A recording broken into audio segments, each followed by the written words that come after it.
श्री रामचंद्र भगवान की, बागेश्वर बालाजी हनुमान की, सन्यासी बाबा की, दादा गुरुजी की, बगीचा वाली माई की, बगिया वाली माई की, बगीचा सरकार हनुमान जी की, श्री बांके बिहारी ठाकुर जी की, करेरा शिवपुरी के सभी पागलों की, बहुत देर तक पहले बाहर धक्का खाते रहे फिर भीतर बहुत देर से इंतजार में बैठे उन पगलन की भी हनुमान जी की बड़ी दया। श्री बगीचा सरकार, बगिया सरकार, किलेश्वर महादेव की बड़ी महती कृपा। हम सब रात्रि काल के सत्र में बैठे हैं। आज की चर्चा को हम प्रारंभ करेंगे एक छोटी सी सूक्ति के साथ में, और प्रश्नोत्तरी के संवाद के लिए हम लोग बैठे हुए हैं रात्रि काल में। और आज की रात्रि की सूक्ति बहुत प्यारी है। फलो फूलो, फलो फूलो पर औकात ना भूलो।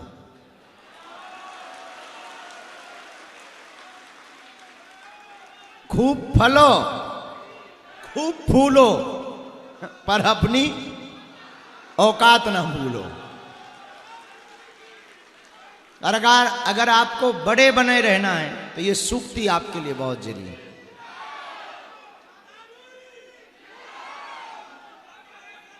ठटरी के बारे तय प्रवचन कर ले न कटा, हमें काहे का बैठा दो मुंह सर चंद, आजा त्यों प्रवचन दे दे।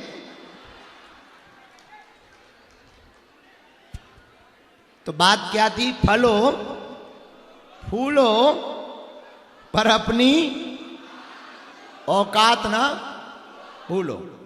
बड़े बने रहने का यही सूत्र है। बहुत से लोग हमारे पास आते हैं कि हम जो हैं वही बने रहें, बड़े ना भी ज्यादा बने पर जो हैं वो तो ना खिसके। बात ठीक है। और सब आदमी की एक ही दिक्कत, जितने भी अमीर मिलेंगे उनकी एक ही चिंता है, हम गरीब ना हो जाए। जितने नेता मिलेंगे उनकी एक ही टेंशन है, कुर्सी ना खिसक जाए। अधिकारी मिलेंगे उनका भी यही भय, आरोप ना लग जाए। पर इसके बचने का बहुत सरल उपाय है।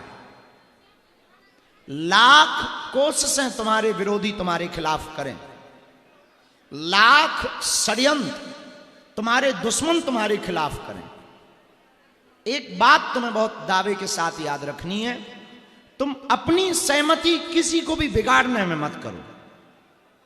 तुम अपनी ऊर्जा किसी को भी मिटाने में मत लगाओ।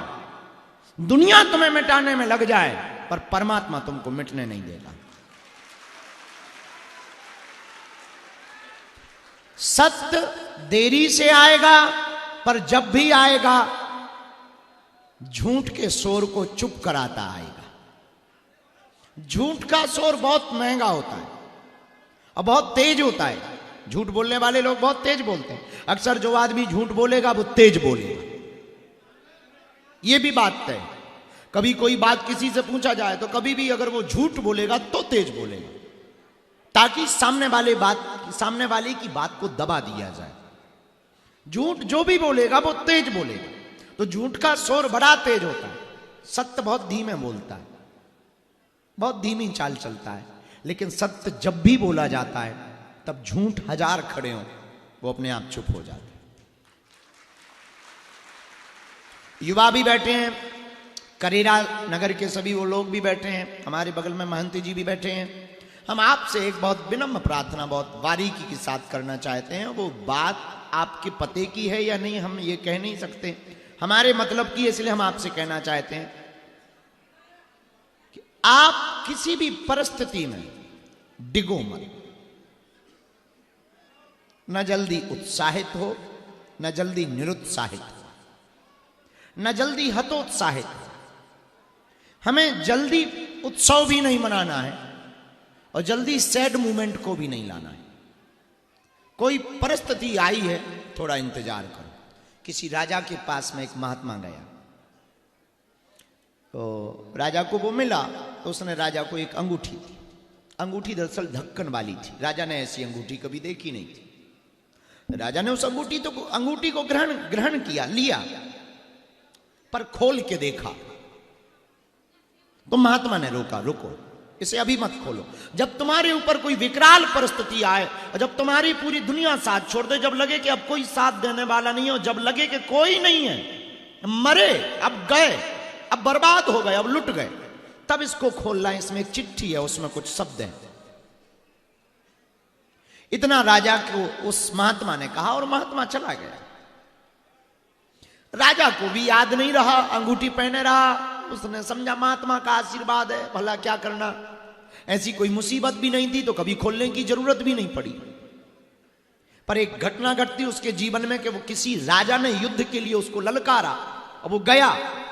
बदकिस्मती से वो युद्ध हार गया। सेना कुछ मर गई, कुछ गुलाम हो गई।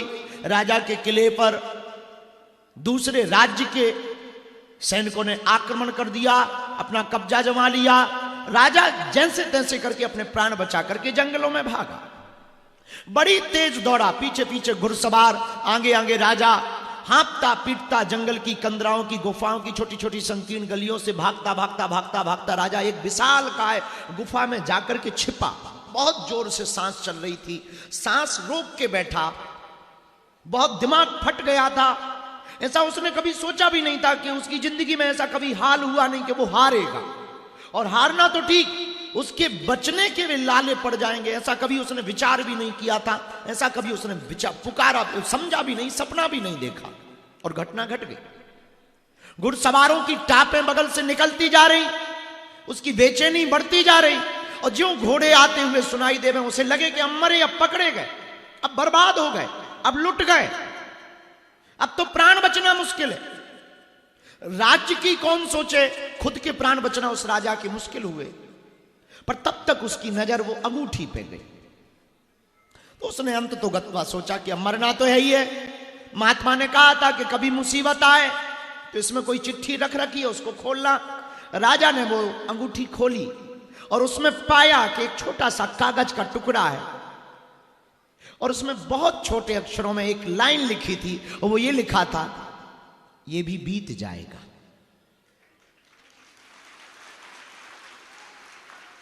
मानो राजा के कानों से चिड़िया उड़ गई हो, राजा डूब गया हो। जो राजा बहुत हतोत्साहित था, थोड़ा संभला, उसने वो डिब्बी को बंद किया, अंगूठी को बंद किया, थोड़ा ठीक किया और थोड़ा ध्यान मुद्रा में बैठा, थोड़ा श्वास को ठीक किया। मैं हार तो गया हूं पर मैं बच गया हूं, यही बहुत है। और अंगूठी की उस कागज में बहुत बड़ी बात लिखी कि ये भी बीत जाएगा। चुप हो गया। रात हुई। रात को राजा ने सोचा कि अब जाएं कहां। तो पड़ोसी देश में जो राजा रहता था वो उस राजा का मित्र था।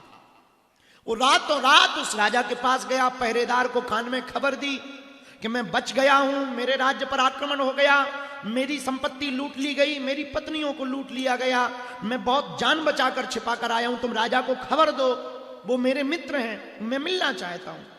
तो राजा जिस नगर में वो गया था वहां के राजा वो मित्र था, स्वाभाविक उसने स्वागत किया, डांडस बंधाया कि तू चुप रहे, रो मत, फिर कुछ होगा। और उसे वो लाइन याद आई, ये बीत जाएगा। सुबह हुई, मित्र राजा ने उससे कहा कि कहो क्या करना चाहिए। इसने कहा कि मुझे अपनी संपत्ति वापस चाहिए, मुझे अपना राज्य वापस चाहिए। मित्र राजा ने सेना तैयार की और फिर से युद्ध हुआ। अब ये दोनों शक्तियां साथ में लड़ी। तय था, निश्चित हुआ कि जिसने इसके राज्य पर आक्रमण किया था वो हारा गया, वो मारा गया। और प्रजा बहुत खुश हुई। कल तक प्रजा गुलाम हो चुकी थी, अब आज फिर प्रजा खुश हुई। और ये रथ पर बैठ करके अपने नगर में जब प्रवेश करता है तो प्रजा दोनों तरफ खड़े होकर के फूलों के थाल लेकर के स्वागत करती है, ताली बजाती है, फूल उड़ाती है। ये सबको हलो हाय करता हुआ, हाथ हिलाता हुआ, अभिवादन करता हुआ और अपने गुमान में भरा हुआ कि देखो मैं हार गया था पर मैं हार करके मैंने हार नहीं मानी, मैं फिर जीत कर आया। गुमान में भरा था, अभिमान में भरा था। बड़ी बड़ी आंखें, बड़ी बड़ी भुजाएं, हाथों का लहराना, पुष्पों का गिरना, वो प्रजा जनता का शोर, वो जनता की बातें इसको और उत्साहित कर रहा था। ये उत्साह में फूला नहीं समा रहा था। ये कह रहा था कि मानो इतिहास मैंने लिख दिया हो, ऐसा कोई राजा नहीं होगा जिसको गुलाम बनाया जा चुका हो और वो फिर से जीत जाए। मुस्कुराता हुआ चला ही जा रहा था कि तब तक अंगूठी का वो ढक्कन खुला, वो चिट्ठी फिर निकली और फिर इसने पढ़ा, ये भी बीत जाएगा, ये बीत जाएगा। अब तो इसने वो बंद की, थोड़ा सहमा, जो हाथ हिला रहा था वो बंद किया थोड़ा, क्योंकि उसे लगा ये भी एक दिन बीत जाएगा। वो थोड़ा मौन हुआ, थोड़ा शांत हुआ, थोड़ा मुस्कुराया, अभिवादन को विनम्रता से उसने स्वीकार किया और हाथ जोड़ करके सबको प्रणाम करना उसने शुरू किया, क्योंकि उसने समझ लिया जब वो बीत गया ये भी बीत जाएगा। ऐसे ही आज की रात की बात है, जिंदगी है कि तुम्हारे साथ जो भी चल रहा है तुम थोड़ा धैर्य रखो, सब्र मत खो। जो भी चल रहा है ये बीत जाएगा। तय है दुख का झूला जितना भी पीछे तक जाएगा, सुख का झूला उतना ही आगे आएगा। ये झूला का नियम है। कभी आपने झूला झूला हो तो झूला का एक नियम है, जितना तुम पीछे तक खींचोगे वो उतना आगे तक आता है। ऐसे ही संसार का पेंडुलम नियम है, ये पूरी दुनिया पेंडुलम है। तो आज की कथा में हमने शायद बोला भी, आपने शायद सुना हो, हमें एक्शन में नहीं जीना है। एक्शन में जियोगे तो रिएक्शन होगा, सदगुरु के डायरेक्शन में जीना है। जिंदगी बहुत अद्भुत होगी। इसी बात के साथ आज की प्रथम रात्रि में करेरा में हम प्रश्नोत्तरी में खूब खूब स्वागत करते हैं। पर यह भी तय है ये भी बीत जाएगा और 7 दिन भी बीतना तो सब है, तय है। जिंदगी भी बीत जाएगी, हम भी बीतेंगे, तुम भी बीतोगे बीतना तो तय है। पर हमको बहुत अच्छा लग रहा करेरा आके। पहले तो हमारी प्रश्नोत्तरी करने की इच्छा नहीं थी, सोने का मन था। हमने सोचा भी था कि 7 दिन यहां रहेंगे, रात को कुछ नहीं करेंगे, सिर्फ सोएंगे। अगर तुम्हारा सेट हो गया हो तो बैठ जाओ, बैठ जाओ, नहीं तो वो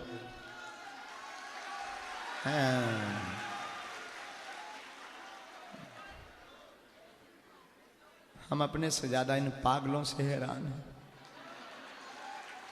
तो पहले तो सोचा था कि हम 7 दिन रात में कुछ भी नहीं करेंगे, सिर्फ सोएंगे। पर आज दिन में मन नहीं माना, तो हमने महंत जी को कहा कि भैया महाराज रात को प्रश्नोत्तरी कर लेते हैं, 1 आध घंटा ही सही।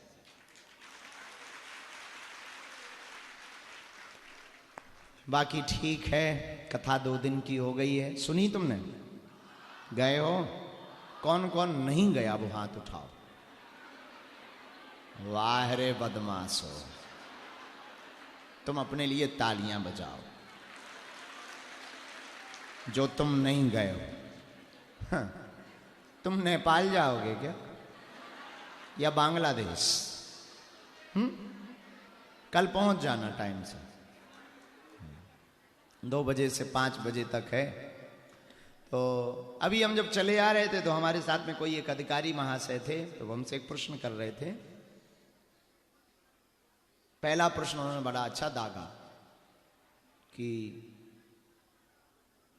कृपा से काम चलेगा या कर्म से? कृपा जरूरी है या कर्म जरूरी? उनको हम भीड़ में बहुत विस्तार से तो नहीं बता पाए, क्योंकि वो साथ चल रहे थे, तो हम विस्तार से हमारी बात नहीं हुई, तो एक एक शब्द में हम जवाब दे पा रहे थे। पर हम तुम्हें बताना चाह रहे हैं, ये प्रश्न बहुत इंटेलेक्चुअल लोगों का हो सकता है, बहुत इंटेलेक्चुअल IIT IIMs के लोग, और जो पढ़े लिखे होते हैं खैर उनको खुजली जल्दी होती है तो हो जाती है। तो कृपा से काम चलेगा कि कर्म से काम चलेगा, और दोनों में महान कौन? मोटरसाइकिल कभी भी एक पहिया से नहीं चलती। तो बाइक को चलाने के लिए जैसे दोनों पहिया जरूरी है, वैसे ही जिंदगी को खुशनुमा बनाने के लिए कृपा और कर्म दोनों जरूरी है। दोनों आवश्यक है। अब वो इसलिए आवश्यक है कि आपके पास कर्म हो, कृपा ना हो तो फल क्या खाक पाओ। अब तुम बीज बो, बढ़िया हल चलाओ, बहुत मेहनत करके पसीना बहाओ, फिर बीज बो, फिर पानी दो, फिर खाद दो, तब तक भगवान ओले फेंक दे। तुम कहो वाह, हमने तो बहुत कर्म किया, हमको तो मिलना चाहिए, ईश्वर बड़ा बेकार है, हम तो केस में अदालत में केस करेंगे, मुकदमा करेंगे, क्या खाक करो। तो कर्म जरूरी है, पर कृपा हो। अच्छा, कृपा का मतलब ये नहीं कि ओले नहीं बरसेंगे, इसका अर्थ ये भी नहीं है। कृपा का मतलब ये है कि जो तुमने किया है वो मिलना तय है।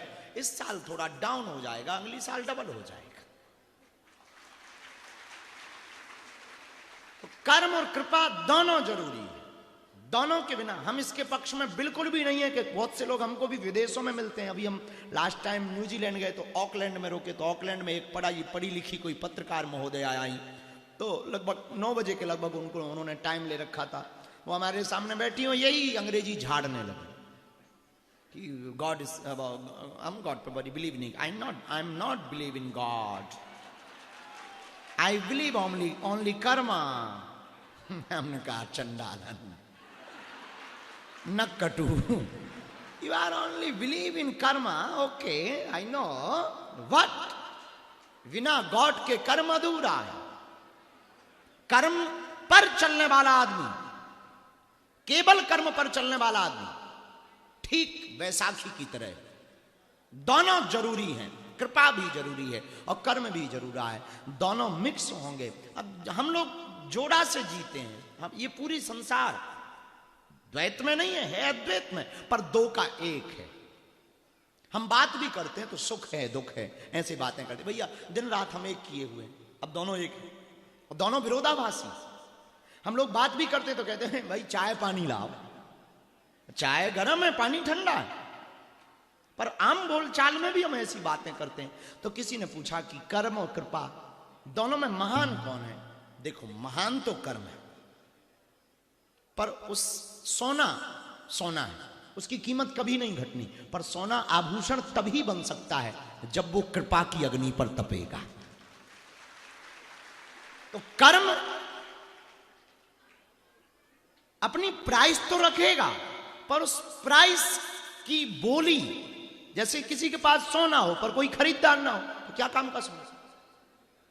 मान लो, ऐसे समझो इस बात को, पूरी भारत के लोगों के पास में 5-5 किलो सोना हो जाए, अब किसी को खरीदना ही नहीं। जब नहीं खरीदना है तो तुम्हारा सोना का रेट गिर जाएगा, किसी काम का नहीं। वैसे ही कर्म है, केवल कर्म आपके पास होगा और कृपा नहीं होगी तो आपके कर्म की बोली नहीं लग पाएगी, नीलामी नहीं हो पाएगा और आप कर्म का फल नहीं पा पाओगे। तो कर्म के साथ अगर कृपा होगी, मतलब आपने कर्म की नीलामी कर ली है, तो निश्चित रूप से उसका फल बहुत मीठा पा पाओगे। तो अभी हम जब आ रहे थे तो एक कोई सामने खड़े हैं, पर उनका एक पद की प्रतिष्ठा है, तो उन्होंने हमको पूछा कि दोनों में क्या जरूरी है। तो हम यही कहेंगे, दोनों ही जरूरी है। दोनों में क्या जरूरी नहीं, दोनों ही जरूरी है। जैसे आत्मा और परमात्मा है, जैसे मां और महात्मा है, जैसे पृथ्वी और आकाश है, जैसे सुख और दुख है, जैसे दिन और रात है, जैसे सत्य और असत्य है, जैसे धर्म के बिना अधर्म का कोई मतलब नहीं, और धर्म के बिना धर्म का कोई मतलब नहीं। उजाले में भी इतना भयंकर यहां उजाला है, पर इस उजाले की शून्यता में अंधकार छिपा है और अंधकार की शून्यता में प्रकाश छिपा है। दोनों हैं, जो ज्यादा है वो दिखाई पड़ता है, जो घट जाता है वो नहीं दिखाई पड़ता है। और दोनों जरूरी है। हम मंच पर चढ़ते चढ़ते बल्कि उनके कान में हम बोले कि जिस पिक्चर में जितना बड़ा विलन होगा उतना बड़ा हीरो माना जाएगा।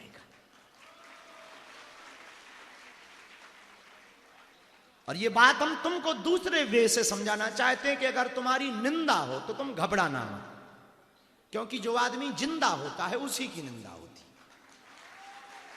अगर तुम्हारी निंदा है, समझ जाना आदमी जिंदा है।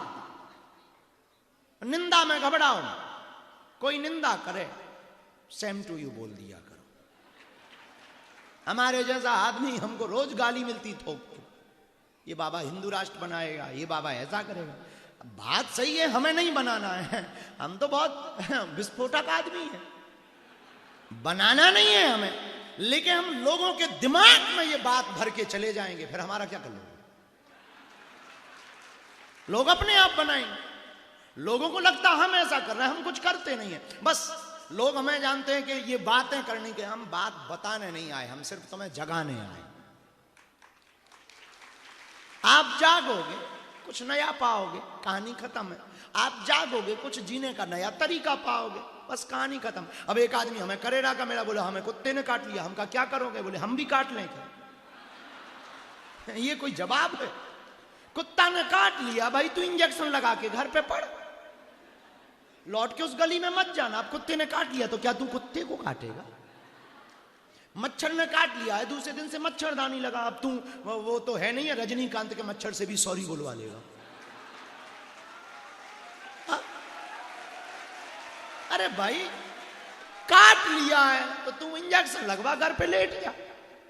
तो जीने का तरीका है कि अगर कोई मुंह चला रहा है तो अब तुम कर भी क्या सकते। अब एक आदमी हमें गाली बक रहा था, बहुत देर तक गाली था, तुम्हारे चक्कर में हमारा परिवार परेशान है, रोज दिन भर तुमको टीवी में देखा जाता, यूट्यूब का नेट पैक तुम्हारे चक्कर में खत्म हो रहा है, रातों भर रील देखी जाती, और तो ठीक है, वो तो इतनी बड़ी बात बोला हमारी लुगाई आजकल हमारे बस में नहीं है तुम्हारे चक्कर में।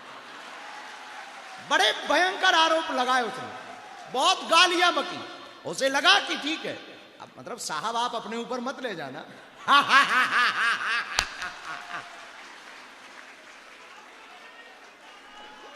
आप ऊपर मत ले जाना क्योंकि माँ आई है आज। तो वो बोला तुम्हारे चक्कर में सब बर्बाद। ऐसे ही एक आदमी हमसे बोला, तुम्हारे चक्कर में बाबा हमारा दिमाग और दिन खराब हो गया। वो आजकल किचन में भी जाती है तो वो लगा लेती है, अब वो उसको कहो कि चाय दे दो तो वो 30 मिनट बाद लेके आई। तो वो कहता है हमने पूछा कि इतनी देर में क्यों आई? बोले गुरुजी का दरअसल एक कथा अच्छी लग गई तो मैं बैठ के सुनने लगी थी। बड़ा परेशान हुआ वो हमसे, बहुत गाली बकी उसने, 400-500 थोक में गाली दी। भगवान जाने उसने पीएचडी कर रखी हो गालियों में, एकदम थोक में।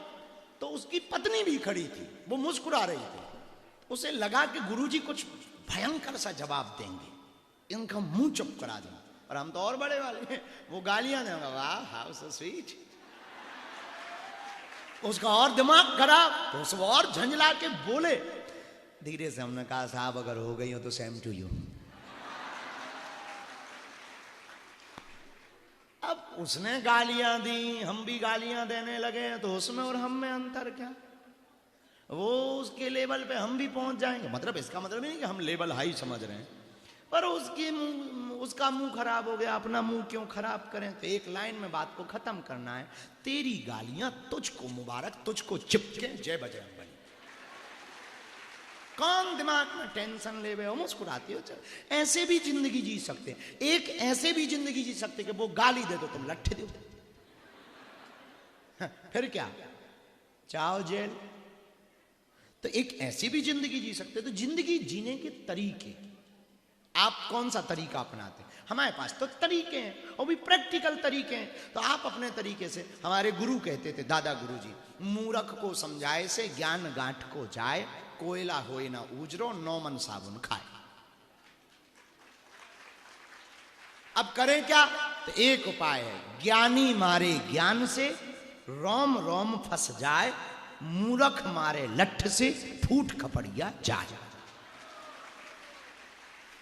तो सर्वोत्तम उपाय जीने का ये है, कुछ नए तरीके से जियो। तो लोगों को लगता है कि हम विवाद की बातें करते हैं। नहीं नहीं नहीं, हम तथ्य रखते हैं। और तुम हमारी हर बात माना भी मत करो, जरूरी नहीं है हमारी हर बात तो मानो। हो सकता है रेलगाड़ी पटरी से नीचे आ जाए, क्योंकि हम वो बात बोलते हैं जो हम अनुभव करते हैं, हम वो बात बोलते हैं जो हमें लगे कि ठीक। हम अपना सत्य बोलते हैं, तुम्हारा सत्य नहीं बोलते।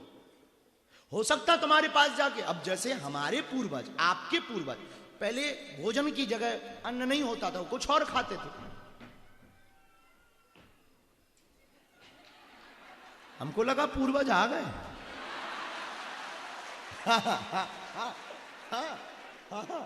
हमें लगा कि अभी शुरू की बात हो, आ गए। हमें लगा कि 12वीं शताब्दी में वापस घुस गए हैं हम। कौन सी शताब्दी में थे पूर्वज? 6वीं? पता नहीं, जरा करो गूगल। 10वीं शताब्दी, वो 4 पैर पे चलने वाले जो अपने पूर्वज थे।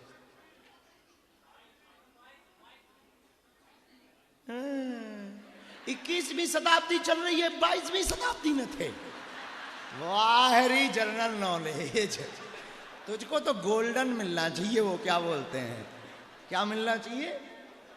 गोल्ड मेडल मिलना चाहिए। खड़ा हो, खड़ा हो जा, खड़ा हो, तेरे दर्शन कर ले यार। जय हो महाराज।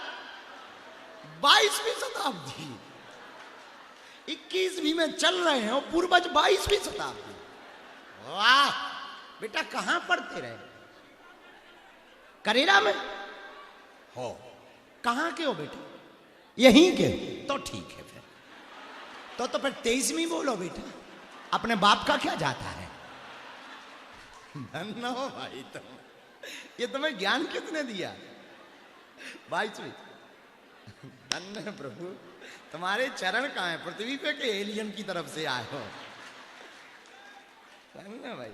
देखो तो बड़े बड़े कार्टून लोग हैं यहाँ। हमने पूछा पूर्वज कौन सी शताब्दी? हो कह रहा 22वीं में है, 21वीं में चल रहा है।